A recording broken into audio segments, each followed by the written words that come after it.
Hi, my name is Anita Wallace, and I'm chair of the Lymphedema Support Network, and I'm delighted to introduce you to someone that I've worked with for, scarily, nearly 20 years. Professor Peter Mortimer. He's the LSN's Chief Medical Advisor and leading lymphedema specialist both here in the UK and overseas.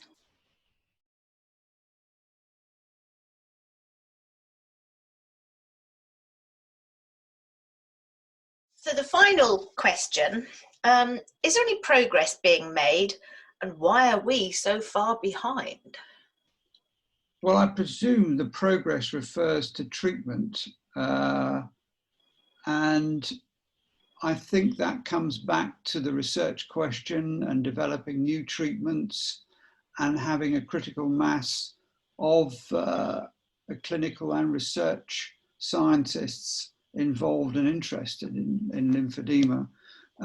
Progress is being made. There's no question that in science, our understanding of what goes wrong, for example, in the genetic forms of primary lymphedema, it's 20 years since we found the first causal gene for lymphedema.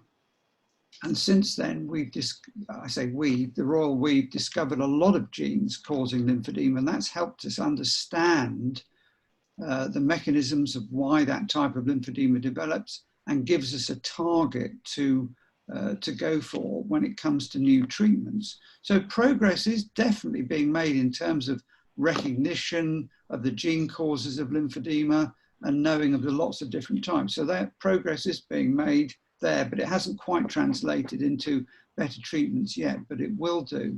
As far as are we behind? No, we're not behind. In the UK, we're not behind. In fact, we're sometimes ahead of the field.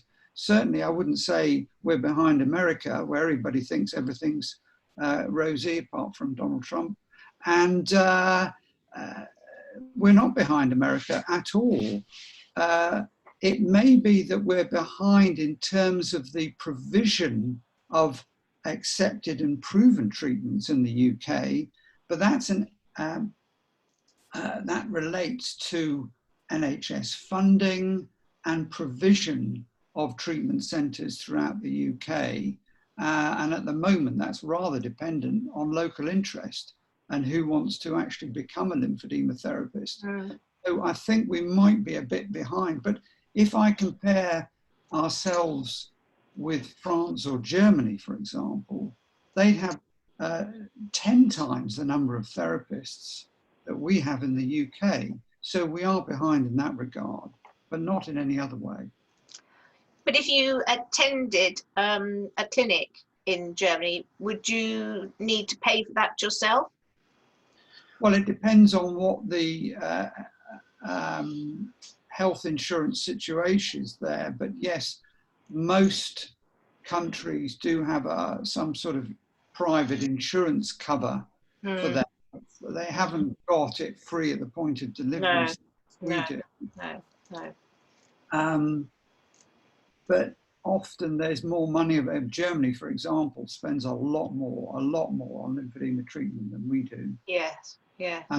I think predominantly, and I don't know, but I think it's predominantly an insurance-based system. All right. Well, thank you, Peter. That's the last question I have. So I just want to thank you for taking this time to do this Q&A for us, and I also want to thank the LSM members and members of our Facebook page who sent in some really interesting questions. And I hope everybody enjoys watching this on YouTube. And thank you very much. Thank you, Peter. Thank you, and I hope everyone understands what was said.